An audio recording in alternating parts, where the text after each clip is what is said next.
What is up, Rose? Josh here, and welcome to Chapter 2 of Road to Tier 10, my series where we're going down all the lines in World of Warships and breaking down what we've learned throughout the line, if anything surprises us, and finding out which line can get to Tier 10 the fastest. Now, we're currently working on the French Battleship line, but we are changing up how we do this series going forward, so let's talk about that briefly. And we're going to do this so everything is just basically normalized throughout the entire series. And what we're going to be doing is we're keeping the premium time throughout the entire series. We're going to be using type 6 camos throughout the series, or I guess if we have Ocean Soul, that's fine too. But we're going to keep with the basic of the 3-4% normal camos with 100% XP camos. So we're going to stick throughout with that. We're not going to use any of these extra ones that have more free XP or more commander XP. We're going to stick with the normal 3-400, and then, you know, well, we can use stuff that gets us more credits. That's fine, because we're doing a lot of other series on this account as well. And then for flags, we're going to be using Equal Speed Charlie. Right now, we're just using free XP because we're working towards getting the Nelson a higher tier, or just a straight up higher tier premium ship. But throughout the series, we're basically going to stick to the Type 6 camos and Equal Speed Charlie and premium time. The only reason we're going to be using these camos, we're not going to be using anything else. It's going to give us a better chance of doing more damage or anything like that, any of this kind of stuff. Again, we are going to use some credits throughout the way, so Wyvern and Zulu, but just purely credits. So we aren't going to be using anything else. It's going to affect potentially the output of the ship, so we're just going to stick with purely those. I want to do that just because it'll keep everything normalized and everything a bit more controlled instead of just using what we have along the way. I don't want to have any thing that could maybe inflate or change the outcome of the ship. So going forward on all the lines, that's what we'll be using. So anything, maybe some free XP additions there from the extra stuff, but nothing overall. So diving into the French battleship lines. Now, we had started with the Pan-Asian line. We finished that one, and that one was actually pretty fast. And I tell you, going through the French battleship line, this has actually been kind of nice. The reason being, very low tier battleships have 1, terrible target selection, and 2, they basically only sling HE. So going down this battleship line has been pretty painless. We've had some pretty good stats, and we started at the tier 3. Now, we had to play a couple of the cruisers to get through here, so the count starts from the tier 3 battleship, and then it'll go all the way up to the tier 10 Republic. So diving into the stats really quick of these ships. And now these are the French ships, so I will probably slaughter a lot of these names, so I apologize throughout this series, but we're going to stick with the low tier ones right now. So the Turin at tier 3, we actually had some pretty solid stats.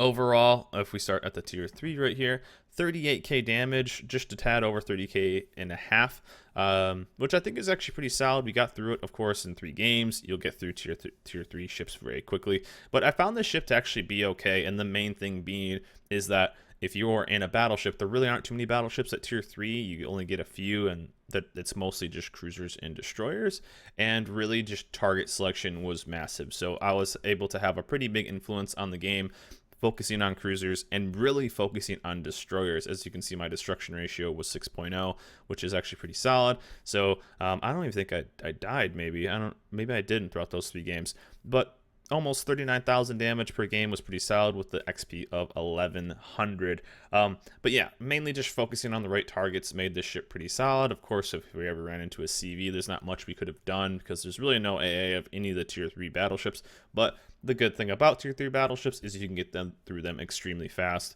Not too much XP, and you were able to get through it and really just get it fully upgraded and then move on to the tier 4.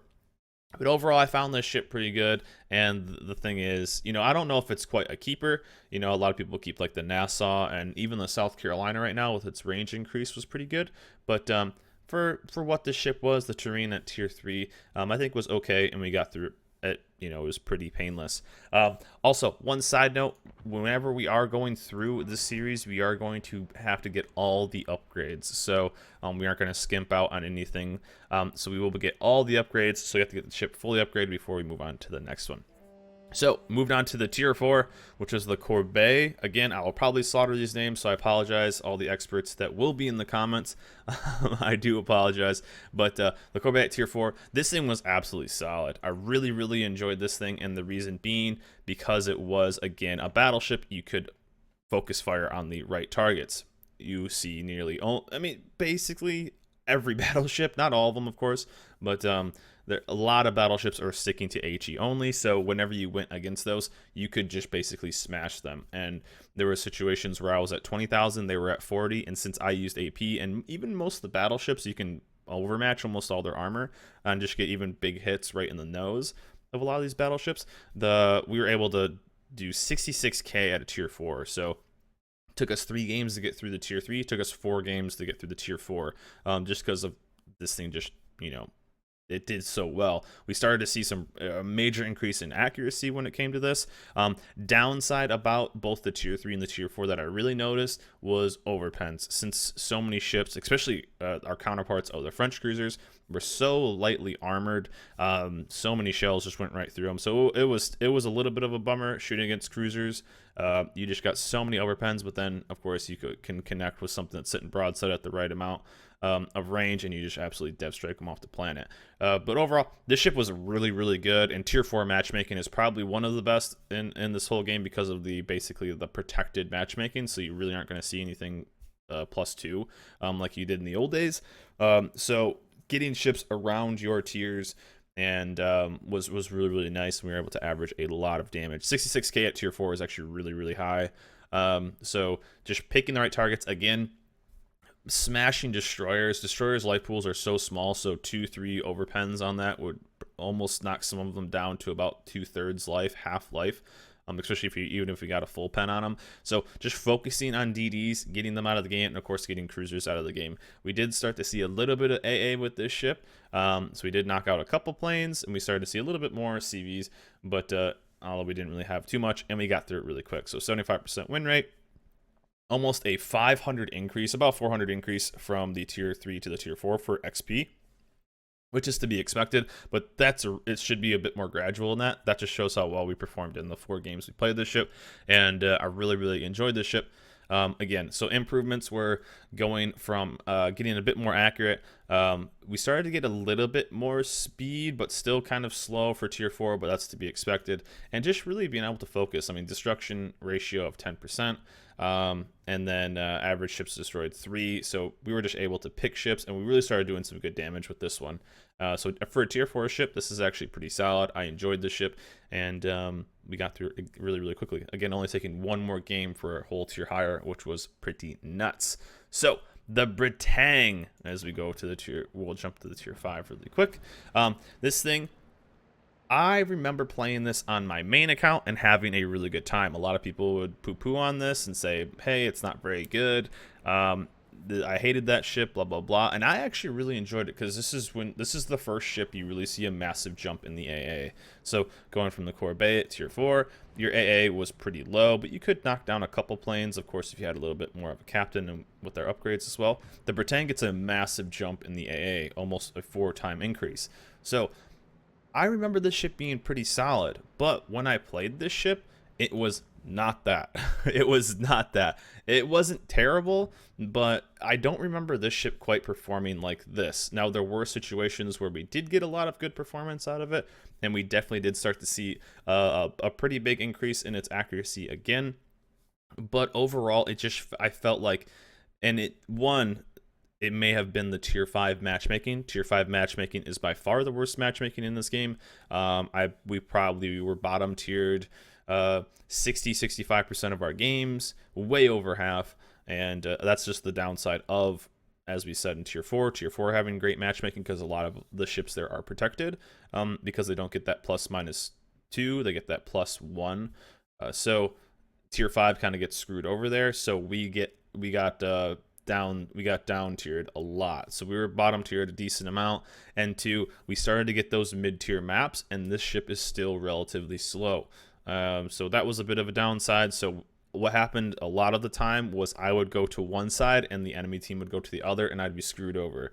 That's one thing you start seeing with these kind of in-between battleships, and that's one of the downsides for the ship, is it's still not very fast. So if you went one way to try to help one side and the team went the other way, you just did little to no damage. So even compared to the tier 4, we averaged 11k less damage, we averaged less XP.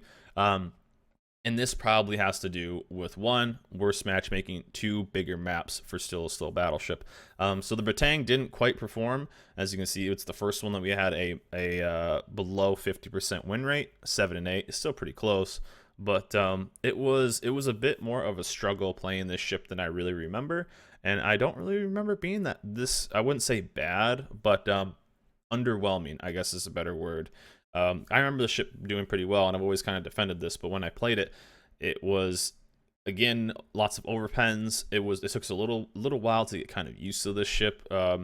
It seemed like it was a bit more lofty. I don't know why. That might have just been me playing it. But I tended to be behind on my salvos. But at the end, we were starting to connect and actually had some pretty solid games. When you could get it into tier 5 games, it actually did pretty well. And even when I got up tiered, it did pretty decent too. So 55k still at tier 5 is pretty solid. But again, we averaged over 11k more in our tier 4. That just kind of shows how much better the tier 4 is than the tier 5. Still decent stats though. Overall, 47% win rate. We'll chalk that up to a little bit of the ship not being able to carry when it's bottom tiered as much as it is. 1400 XP is still great for ships destroyed. So we were getting some pretty good ones. And then the destruction ratio of 2.22, which is still pretty decent. So, average warships destroyed per battle, 1.3. That's pretty good. And it was overall a decent ship. But it did take us a massive increase in games, 15 games. And I think you'll see this on basically every tier 5 in this game. About tier 4 is going pretty quick. Getting through that, good matchmaking, good results. And then tier 5 being a dip. I think this is what I would call a quote-unquote hurdle ship.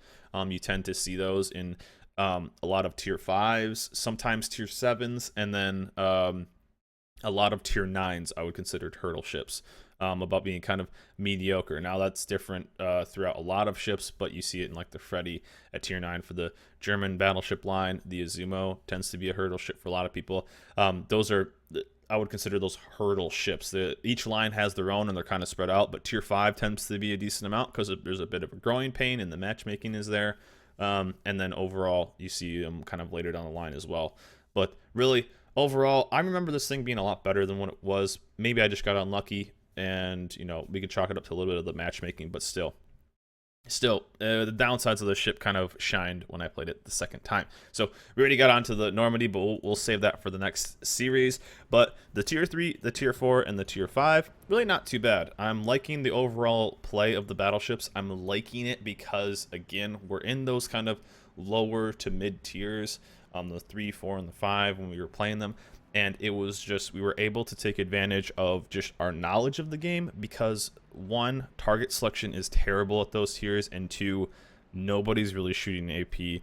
And that's one of the downsides. A lot of people in these, especially in these cruisers, are still slinging HE because they can hit so hard. Same with like the Royal Navy line, but the AP is just so solid, especially with battleship versus battleship play. You can just beat the ever-living hell out of each other and do so much damage, and I think a lot of people are miss. I mean, I don't know how many times that I almost didn't really worry about a lot of battleships shooting AP at me or HE at me. If they were, I could turn a little bit more broadside, focus on another ship, and then focus on them because I knew I was going to do way more damage salvo per salvo against these guys, and then kind of basically come out on top and not really have to worry about it. Again, like there was many situations where I had 20k, they had 40k, and I ended up winning with 15k at the end just because of how the AP HE works. But having this line, I don't know what it is. It seems to have a pretty north-south dispersion when it comes to a lot of these. I noticed it a lot with the Normandy at tier 6. But these things were just slamming destroyers. So a lot of our kills were on DDs, and I think that actually helped us win a lot of them, especially in the lower tiers, like the Corvette at tier 4. We killed a lot of destroyers when it came to this, because a lot of them can't really stealth torp, and a lot of them get a little greedy because not many things probably focus them as well as a relatively trained battleship player. So we were able to take advantage of the DDs getting a little overzealous and just smashing. Now there is a time and place for HE on these ships, of course. We did use it from time to time, but we stuck with AP almost exclusively throughout all of these ships, and we did just fine. So anyways, that's going to be episode 1 of chapter 2 of Road to Tier 10, all of the French battleships in the lower tiers. Next episode, we'll go over the Normandy, the Tier 6, as well as the Lyon, the Tier 7, which we're actually currently on right now. talk about how this line really starts to shine when you add a little bit of speed to them. But anyways, guys, that's going to be it for me. Let me know in the comments below what you think about the French battleship lines, especially the low tier ones. Did you enjoy them? What did you think? And did you kind of get the same results as I did? That's it for me, guys. Hope you guys enjoyed this video. Remember to like, subscribe, and I'll see you guys next time.